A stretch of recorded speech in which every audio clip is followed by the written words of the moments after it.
Good morning. कैसे हैं आप लोग? बहुत अच्छे होंगे। तो आज हम क्या पढ़ेंगे? आज हम अभी ये जो लेक्चर है आपका, ये क्लास 11th का है। तो आज हम पढ़ने वाले हैं mole concept and molar masses. और जो ये मोल कॉन्सेप्ट होता है ना, ये बहुत ज़्यादा मतलब लोगों को डिफ़िकल्ट लगता है, लेकिन हम एक एक चीज़ को क्या करेंगे, बहुत बारीकी से समझ के चलेंगे, जिससे हमें बहुत ज़्यादा ईजी लगेगा। ठीक है, तो हम करते हैं mole concept and molar masses. क्या होता है समझते हैं। देखो, मोल कॉन्सेप्ट आया कहाँ से? ये बोलता है, क्या बोलते हैं कि हमने क्या किया, कोई भी एक एलिमेंट ले लिया। मान लो मैंने कार्बन ले लिया, हम कार्बन को लेके चलते हैं, कार्बन को हम स्टैंडर्ड मानते हैं, कार्बन 12 को हम क्या मानते हैं, स्टैंडर्ड मानते हैं। तो हमने बोला, हमने कार्बन 12 लिया, हमने देखा कि इसमें क्या है, इस कार्बन 12 में बहुत सारा पार्टिकल्स है। इस कार्बन 12 में क्या है, 12 है, इसमें क्या है, हमने बोला हमने इतना ग्राम कार्बन 12 लेके चला, जो भी इसका मास हमने का कार्बन 12 हमने लिया है। कार्बन 12 यानी कि बहुत ज़्यादा पार्टिकल्स। नॉर्मल से अगर मैं बात करूँ, अगर मैं मोल कॉन्सेप्ट की बात कर रही हूँ, ये बोलते हैं कि इतने ज़्यादा पार्टिकल्स होते हैं, एटम्स जो होते हैं वो इतने छोटे छोटे होते हैं और इतने ज़्यादा पार्टिकल्स होते हैं कि हमको इसको हैंडल करना बहुत ज़्यादा मुश्किल हो जाता है। जैसे कि हमने पहले भी पढ़ा था, क्या पढ़ा था हमने साइंटिफिक नोटेशन में, कि मान लो मैंने बोला कि हमने इतना ग्राम लिया, मैंने किसी भी एलिमेंट का मास बता दिया कि इतना ग्राम का है, लेकिन उस ग्राम सिर्फ एक बोलने की बात है कि आपका 12 ग्राम का है या आपका 17 ग्राम का है, लेकिन जो एलिमेंट्स उसमें होते हैं, यानी कि जो पार्टिकल्स उसमें होते हैं, वो बहुत ज़्यादा होते हैं, उसको हैंडल करना बहुत ज़्यादा मुश्किल हो जाता है। ऐसे में बात करती हूँ, मैंने बोला इतना ग्राम मैंने कार्बन 12 लिया, जितना भी ग्राम मैंने बोला कि मैंने x ग्राम क्या लिया, कार्बन 12 लिया। अब उस ग्राम हमने x ग्राम जो भी बोला होगा, लेकिन उसके अंदर जो पार्टिकल्स है वो बहुत ज़्यादा है, जिसको हैंडल करना बहुत ज़्यादा मुश्किल हो जाता है, जिसके वजह से हमने एक इसको यूनिट दिया।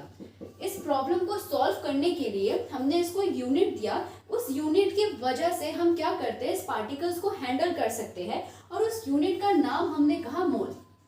जैसे कि मैंने बोला, मैं अगर बाजार जाती हूँ, मैं क्या ये बोलती हूँ 12 मेरे को बनाना दे दो, मैं बोलती हूँ मेरे को 1 डजन बनाना दे दो। एक पर्टिकुलर यूनिट मैंने उसको दे दिया कि 12 की जगह मैं बोलूँगी मुझे 1 डजन दे दो। ठीक है, अगर मैं कोई भी दाल लेती हूँ, मैं बोलती हूँ कि मुझे इतना 100 दालें दे दो, मैं क्या बोलती हूँ मुझे 1 केजी दाल दे दो, मुझे 2 केजी दाल दे दो। ऐसे ही मतलब हम क्या करते हैं, बहुत सारे पार्टिकल को हैंडल करते हैं बिकॉज ऑफ देयर यूनिट की वजह से। इसी वजह से हमने बोला कि हमने क्या किया, जो एलिमेंट्स हम जो भी लेते हैं, ठीक है, एक मॉलिक्यूलर कंपाउंड लेते हैं, तो उसमें जो आपका पार्टिकल्स होते हैं, हम जितने भी ग्राम लेते होंगे वो बहुत ज़्यादा होते हैं। पार्टिकल्स इतने ज़्यादा होते थे कि हमें हैंडल करना बहुत मुश्किल हो जाता था। अब इतने ज़्यादा हम कितना गिनेंगे, तो इससे बढ़िया है हम उसको यूनिट दे दें, और हमने यूनिट दिया मोल। हमने क्या यूनिट दिया, मोल दिया। चलो ठीक है, आगे देखते हैं। हमने बोला हमने कार्बन 12 को हम स्टैंडर्ड मान के चलते हैं, और कार्बन 12 का जो मास है वो किससे ऑलरेडी हमारा डिटरमाइन हो चुका था, मास स्पेक्ट्रोमेट्री से। मास स्पेक्ट्रोमेट्री से हमारा ऑलरेडी जो कार्बन 12 का मास है वो डिटरमाइन हो चुका था। जो आपका क्या निकल के आया था, जो आया था आपका 1.99 इंटू 10⁻⁻23 ग्राम हमारा ऑलरेडी डिटरमाइन हो चुका था। अब ये बोल रहा होता है कि मुझे निकालना है कि मान लिया ये आपका मास कार्बन 12 है, उसका इतना मास है। अब मैंने बोला कि मैंने 1.99 इंटू 10⁻⁻23 ग्राम आपका कार्बन 12 लिया है। अब उसके अंदर पार्टिकल्स कितने हैं, उसके अंदर एटम्स कितने हैं, हम वो निकालने की कोशिश करेंगे। तो मैंने बोला number of atoms present in carbon 12, हम कार्बन 12 को स्टैंडर्ड मानते हैं। चलो देखते हैं। तो मैंने बोला कार्बन 12 की बात करी है, यहाँ पे आ जाएगा 12, ठीक, अपॉन हमने कितना लिया है 1 पॉइंट, यहाँ पे हमने मोल ले लिया, मोल ग्राम पर मोल, ग्राम ले लिया ना, ठीक, ग्राम पर मोल ले लिया, ग्राम पर मोल, और यहाँ पे आपका आ गया 1.99 इंटू 10⁻⁻³ आपका ग्राम। इस ग्राम से ये ग्राम कैंसिल हो जाएगा, तो इसको जब आप सॉल्व करोगे बेटा, आगे लिख लेती हूँ, हमारा आ जाएगा 6.022 इंटू 10⁻23 पर मोल आ जाता है। ठीक, ये हमारा आता है। यानी कि उसने बोला कि उसमें जो पार्टिकल्स होते हैं, हमने यूनिट दे दिया मोल। जैसे कि मैंने बोला 1 डजन बनाना है, उस 1 डजन में हमारे पास क्या होता है, 12 होते हैं। क्या होते हैं, 12 बनाना होते हैं। तो मैंने बोला कार्बन 12 में हमारे पास 1 मोल होता है, उस मोल के अंदर कितने पार्टिकल्स होते हैं, 6.022 इंटू 10⁻23 मोल इनवर्स एटम्स या फिर पार्टिकल्स प्रेजेंट होते हैं। इसका मतलब अब हमने जो मोल नाम दिया वो हर किसी को दिया, ऐसा तो नहीं बोला मैंने सिर्फ कार्बन 12 को दे रही हूँ। मैंने बोला कि हर जिस भी मैं कंपाउंड या एलिमेंट को ले रही हूँ उसके अंदर जितने पार्टिकल्स हैं उसको हैंडल करने के लिए हमने यूनिट लिया है मोल, यानी कि मैंने सबकी बात करी है। तो ये मेरा जो आंसर निकल के आया है ये 1 मोल के निकल के आया है। हमने कार्बन 12 को स्टैंडर्ड माना और बोला कि कितने नंबर ऑफ एटम्स होते हैं हमारे उसमें, 6.022 इंटू 10⁻23 मोल इनवर्स एटम होते हैं और ये आपका 1 मोल के बराबर होता है। अब देखो 1 मोल जो होगा वो सबके लिए सिमिलर होगा। कैसे, अब मैंने 1 मोल की बात करी है, इसका मतलब 1 मोल सबके लिए सिमिलर होगा। अब मैं ये बोल सकती हूँ कि जो 1 मोल आपका NaCl होता है उसके पास भी आपके 6.022 इंटू 10⁻23 मोल इनवर्स होगा। मैंने बोला 1 मोल आपका कार्बन 12 है उसके पास भी सेम होगा। 1 मोल मैं कुछ भी ले लूं वो आपका सेम होगा, ठीक है, ये याद रखना। इतना अगर हमको समझ आया, अब आगे बढ़ते हैं। जो मेरा 6.022 इंटू 10⁻23 है इसको हमने एक अनदर सिंबल से रिप्रेजेंट किया, उस सिंबल का नाम है आपका N और A। ये Na को हम बोलते क्या है बेटा, सबको पता होगा, एवोगैद्रो कांस्टेंट होता है। एवोगैद्रो कांस्टेंट हम इसको बोलते हैं, ठीक है। इतना सबको समझ आ गया। आगे देखते हैं। मैंने बोला कि 1 मोल NaCl का मतलब क्या है, ये 1 मोल किसके बारे में बात कर रहा है। मैंने बोला 1 मोल NaCl, यानी कि इस NaCl में जितने नंबर ऑफ एटम्स होंगे।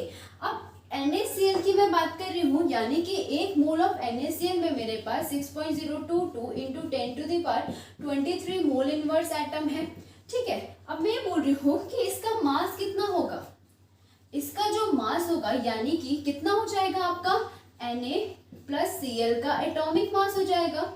वैसे तो हम Na और Cl को एक यूनिटी मान के चलते हैं, तो मतलब हम इसको तोड़ते नहीं है, हम इसका फॉर्मूला मास निकालते हैं हमेशा। तो अगर मैं इसका मास निकालूंगी तो जो भी इसका मास निकल के आएगा वो कितना आ जाएगा, Na का क्या होता है 23, Cl का 35.5, 57.5 आ जाएगा, ठीक है। यानी कि जो भी इसका मास निकल के आया है, 1 मोल NaCl का जो मास निकल के आया है इसी को हम क्या बोलते हैं बेटा, मोलर मास बोलते हैं। आई होप इतना सबको समझ आया होगा। 1 मोल ऑफ कार्बन 12 का जो मास होगा, यानी कि कार्बन 12 का मास कितना है, यहाँ पे 12 है, ठीक है। और स्पेक्ट्रोस्कोपी से आपका कितना डिटरमाइन है, 1.99 इंटू 10⁻⁻23 ग्राम पर मोल आपका डिटरमाइन है, ग्राम पर मोल आपका डिटरमाइन है। तो यानी कि ये जो आपका 1 मोल है कार्बन 12, यानी कि ये जो मास है इसी को मैं क्या बोल रही हूँ बेटा, मोलर मास बोल रही हूँ। अब मैं ये बोल सकती हूँ कि 1 मोल कोई भी एलिमेंट या कंपाउंड होता है वो उसका जो मास होता है वो आपका मोलर मास के बराबर होता है। मैं दोबारा से अच्छे से लिख देती हूँ। मैंने बोला कि 1 मोल जो आपका 1 मोल आपका जो भी एलिमेंट होगा, आपका कोई कंपाउंड होगा, आपका कोई मॉलिक्यूल होगा, इसका जो मास होता है वो क्या होता है, वो ही आपका मोलर मास होता है। आई होप अब तो निकाल भी देंगे और हमें समझ भी आ गया, ठीक है। और क्या बोला मैंने कि 1 मोल हमारा 6.022 इंटू 10⁻23 मोल इनवर्स होता है। ये भी मैंने बोला, इतना हमें समझ आया। इसको हम एक अलग सिंबल से रिप्रेजेंट करते हैं, उस सिंबल का नाम हमारा क्या होता है, वो सिंबल आपका Na होता है। और ये Na को हम एवोगैद्रो कांस्टेंट बोलते हैं, एवोगैद्रो कांस्टेंट हम बोलते हैं। इतना हमें समझ आ गया है, तो अब हम नेक्स्ट टॉपिक में चलेंगे, ठीक है। जो भी मैंने पढ़ाया अभी तक अगर वो समझ आ गया है, ये हमारा बेस है। अब हम नेक्स्ट टॉपिक में चल रहे हैं, ठीक है। ओके, नेक्स्ट टॉपिक जो हमारे पास है वो है आपका, मैं आपको एक सीरीज में पढ़ा के चलूंगी, कोरिलेट करके चलेंगे हम चीजों को। हम पढ़ेंगे स्टीक्योमेट्री एंड स्टीक्योमेट्री कैलकुलेशन। हम क्या पढ़ेंगे? स्टीक्योमेट्री एंड स्टीक्योमेट्री कैलकुलेशन हम पढ़ेंगे। यहाँ पे लिखेंगे स्टीक्योमेट्री, बहुत इंपॉर्टेंट है, एंड स्टीक्योमेट्री कैलकुलेशन। ठीक, ये हो गया आपका। चलो पढ़ते हैं हम अच्छे से, ठीक है। यहाँ से शुरू कर देते हैं। देखो, ये बोल रहा होता है, इसका मतलब क्या होता है? स्टीक्योमेट्री और स्टीक्योमेट्री कैलकुलेशन का मतलब होता है, क्या कर रहे हो आप? रिएक्टेंट एंड प्रोडक्ट का मास कैलकुलेट कर रहे हो, सम टाइम वॉल्यूम भी कैलकुलेट कर लेते हो। इसका मतलब होता है कि हम क्या करते हैं, हम कैलकुलेट करते हैं क्या? मास को। किसके मास को बेटा? रिएक्टेंट एंड प्रोडक्ट के मास को हम कैलकुलेट करते हैं, और सम टाइम हम क्या कर रहे होते हैं? वॉल्यूम भी कैलकुलेट करते हैं रिएक्टेंट एंड प्रोडक्ट को, ठीक है। ओके, इतना हमें समझ आ गया। हम एक एग्जांपल लेके चलते हैं, हमें और अच्छे से समझ आएगा। इसमें हम थोड़ा जो स्टीक्योमेट्री होती है ना, उसको भी अच्छे से समझ लेंगे कि कैसे कैलकुलेट होता है। मैंने बोला कि मैंने एक हाइड्रोकार्बन लिया और उसको हीट किया। हमें पता है कि जब भी हम हाइड्रोकार्बन को हीट कर रहे होते हैं तो हमको क्या निकल के आता है? हमको निकल के आता है यहाँ पे CO2 और H2O, ठीक है। अब इसे बैलेंस करते हैं। कार्बन 1 है, कार्बन 1 है, ऑक्सीजन 2 है, ऑक्सीजन यहाँ पे 3 है। ओहो, आगे देखते हैं। यहाँ पे हमारे पास हाइड्रोजन 4 है, यहाँ पे 2 है, यहाँ पे 2 लगाते थे। अब देखते हैं यहाँ पे 2 2 2 4। अब हमारा सब कुछ शायद बैलेंस है। यहाँ पे आपका C1 2H2O 2O2 CH4, हमारी इक्वेशन क्या हो चुकी है बेटा? बैलेंस हो चुकी है। आपको पता है ये भी गैस होता है, ये भी गैस होता है, ये भी गैस होती है, और ये आपकी जो ये वाला फॉर्म है, ये आप बोलोगे मैम वाटर है, लिक्विड है। नहीं बेटा, ये आपका क्या होता है? यहाँ पे जब हम इसे हीट देते हैं तो CO2 निकलता है, और आपका जो वाटर निकलता है वो वेपर फॉर्म में निकलता है। ये भी आपका गैस ही यहाँ पे होता है, ठीक। अब आगे बढ़ते हैं।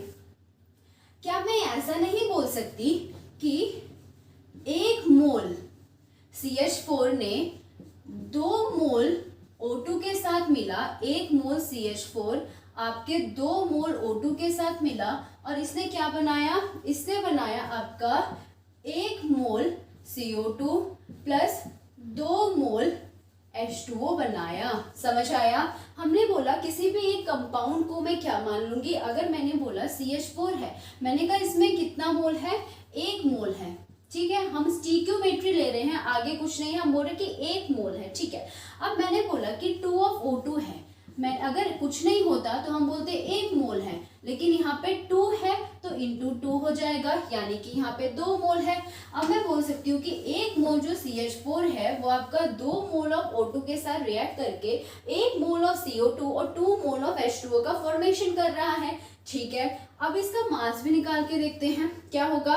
कार्बन का कितना होता है? 6 ये हो जाएगा आपका 12 प्लस 4 13 14 15 16 ग्राम आपका CH4 किसके साथ रिएक्ट कर रहा है?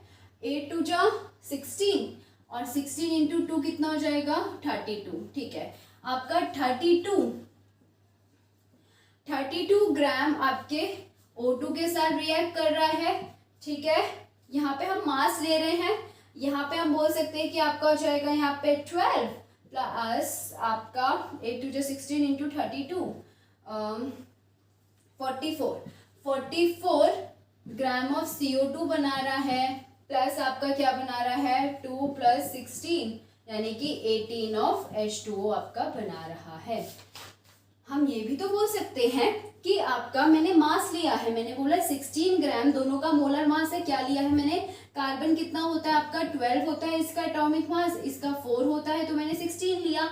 इसका दो ऑक्सीजन दे रखा है, 2 ऑक्सीजन का 32 ग्राम हो जाएगा। इसका मास क्या हो जाएगा, इसका मास जो हो जाएगा मोलर मास वो 44 हो जाएगा और इसका ही हो जाएगा। तो मैं ये बोल सकती हूँ कि 16 ग्राम आपका जो मीथेन है उसने अगर रिएक्ट किया 32 ग्राम ऑफ ऑक्सीजन के साथ तो उसने 44 ग्राम of CO2 plus 18 gram of water बनाया। हम ये भी बोल सकते हैं, और हम क्या बोल सकते हैं बेटा, और मैं ये भी तो बोल सकती हूँ कि अभी यहाँ पे गैस है, हम गैस को वॉल्यूम में लेते हैं, तो मैं ये बोल सकती हूँ क्योंकि यहाँ पे 1 मोल है तो मैं बोल सकती हूँ 22.4 लीटर ने आपका रिएक्ट किया, 2 मोल है तो यहाँ पे आ जाएगा 2 इंटू 22.4 लीटर के साथ और बनाया आपका 22.4 litre of CO2 plus 2 into 22.4 litre of H2O। ठीक है, और मैं क्या बोल सकती हूँ, इसको मैं ऊपर लिख रही हूँ, और मैं इसे क्या बोल सकती हूँ, और मैं इसको ये भी बोल सकती हूँ कि एक मॉलिक्यूल ऑफ CH4 ने आपके 2 मॉलिक्यूल ऑफ O2 के साथ रिएक्ट किया और आपका क्या बनाया, 1 मॉलिक्यूल ऑफ CO2 बनाया, ठीक, और आपका 2 मॉलिक्यूल ऑफ H2O बनाया। ये भी मैं बोल सकती हूँ, कोई दिक्कत तो नहीं है मेरे हिसाब से, इतना आपको समझ आ गया होगा। तो इसका मतलब यहाँ से हमारा क्या कंक्लूजन निकल के आया, इससे हमारा ये कंक्लूजन निकल के आता है, इतना अगर सबने समझ लिया है तो मैं ऊपर कुछ लिख रही हूँ, तो हमारा कंक्लूजन ये निकल के आता है कि इसको भी मिटा देते हैं स्टिकियोमेट्री और ऊपर लिख लेंगे। तो यहाँ से मेरा देखो कंक्लूजन क्या निकल के आता है कि आपका जो मोल है उसका रिलेशन कहीं ना कहीं आपके किसके साथ है, आपके मास के साथ है। ठीक है, हमने यहाँ पे देखा मास भी लिख सकते हैं, और हम क्या लिख सकते हैं, हम मॉलिक्यूल भी लिख सकते हैं। मैं वॉल्यूम नहीं लिख रही हूँ, हम मोल के साथ वॉल्यूम भी ले सकते हैं, कोई दिक्कत नहीं है।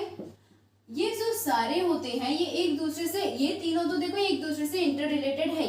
वॉल्यूम की अगर मैं बात करूँ, वॉल्यूम हम गैसेस के केसेस में लिख रहे हैं, सिर्फ गैसेस के केस में हम वॉल्यूम ले रहे हैं, तो मैंने बोला कि चलो ठीक है, वॉल्यूम और मोल भी आपका इंटर रिलेट होता है, इसको मैंने अलग से ले लिया।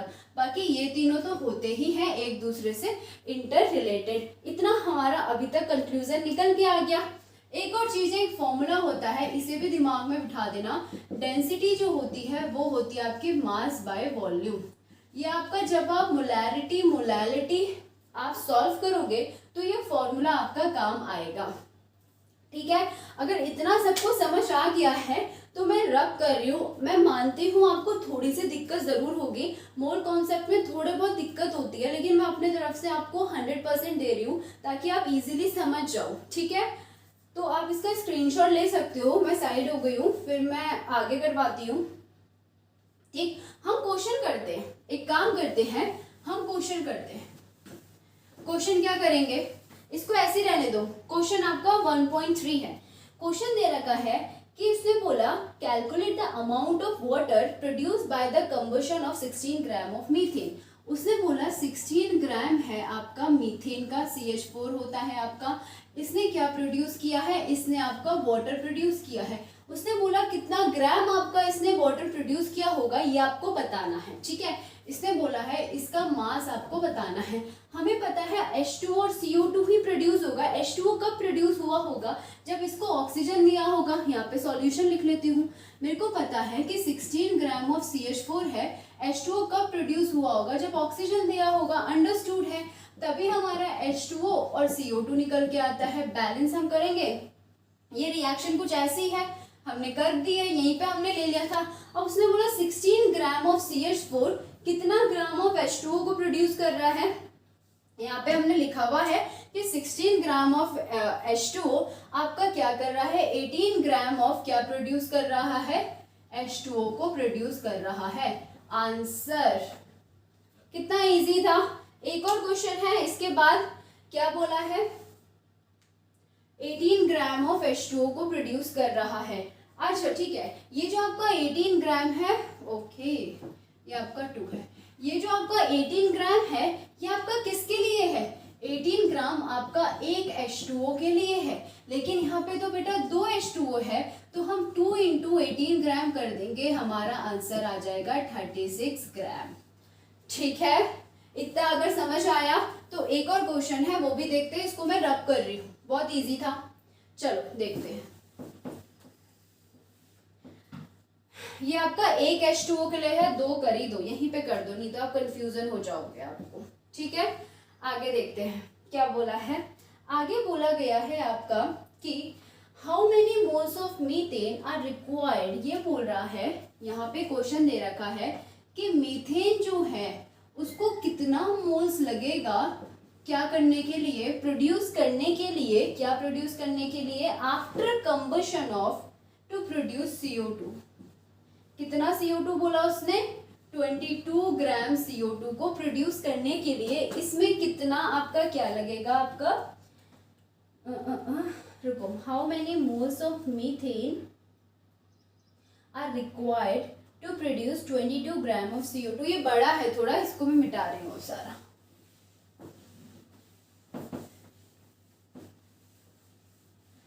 कितना बोला, इसको कितना मोल्स लगेगा आपका, how many moles of methane are required, कि उसको ये प्रोड्यूस करना है तो कितना लगेगा। अच्छा ठीक है, इजी है।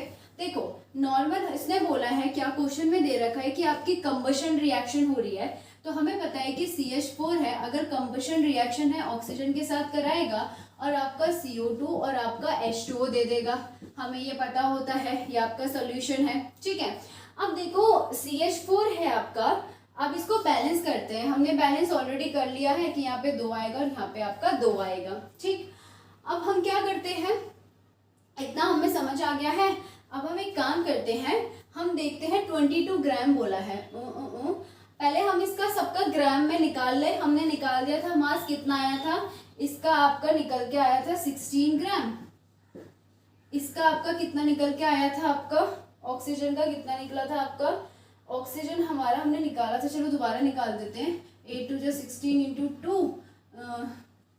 32 और 32 इंटू 2, बिकॉज 2 ऑक्सीजन है, 2 O2 है। ठीक है, 2 O2 है, मतलब O2 2 है, 2 ऑक्सीजन नहीं है, टोटल ऑक्सीजन 4 है यहाँ पे। इसका निकालते हैं, ये आ जाएगा आपका 12 प्लस 32 2 2 4 44। ठीक, अब इसको देखते हैं, ये आपका निकल के हमारा आंसर आ चुका था ऑलरेडी 36 ग्राम, 36 ग्राम। ठीक है, ये 2 मोल का है, ये 2 मोल का है, यानी कि एक बार लिख लेते हैं यहाँ पे कि ये 1 मोल का है आपका, ये आपका 2 मोल का है, और ये आपका क्या है, ये आपका 1 मोल है, और ये आपका 2 मोल है।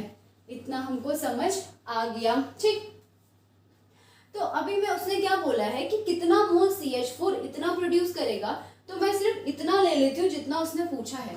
उसने बोला है कि अभी CH4 1 मोल है और वो क्या प्रोड्यूस कर रहा है, वो आपका प्रोड्यूस कर रहा है, आपका CO2 प्रोड्यूस कर रहा है 1 मोल, और इस टाइम पे आपका जो मास है वो 44 ग्राम है, और यहाँ पे जो आपका मास है वो 16 ग्राम है। ठीक, यानी कि 1 मोल से, मैंने बोला है मोल और मास आपका इंटर रिलेट होता है, मैंने अभी पीछे करवाया, मोल मास और आपका मॉलिक्यूल इंटर रिलेट होता है, यानी कि 1 मोल से अगर आपका कितना निकल रहा है, 44 ग्राम निकल रहा है, तो 22 कितने से निकलेगा, डिवाइड करेंगे हम 2 से, इधर भी डिवाइड करेंगे 2 से, तो ये हो जाएगा आपका 22 ग्राम, और ये हो जाएगा आपका 0.5, यानी कि मेरा आंसर आएगा, यहाँ पे लिखते हैं रेड पॉइंट से, कि 0.5 मोल से हमारा 22 ग्राम ऑफ CO2 निकलेगा, तो 0.5 मोल हमारा आंसर आएगा। आई होप अंडरस्टैंड हो, मतलब आई होप सबको समझ आया ही होगा। ठीक है, इतना समझ आ गया, बस ऐसे ही करना होता है सारा। तो अब हम रब करते हैं और आगे पढ़ते हैं। आगे क्या पढ़ेंगे, आगे हम पढ़ेंगे बेटा परसेंटेज कंपोजिशन, या फिर एक काम करते हैं, क्या इस वीडियो को पहले मैं देख के आती हूँ कितनी लंबी हुई है, अगर ज़्यादा लंबी नहीं हुई है तो अभी हम परसेंटेज कंपोजिशन पढ़ लेंगे, ठीक है।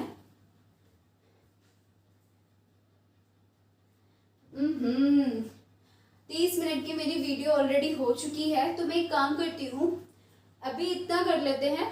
नेक्स्ट टॉपिक में परसेंटेज कंपोजिशन और लिमिटिंग रिएजेंट बताती हूँ, ठीक है। अभी इतना पढ़ लो, नहीं समझ आया तो कमेंट करना। बाकी thank you so much, have a nice day.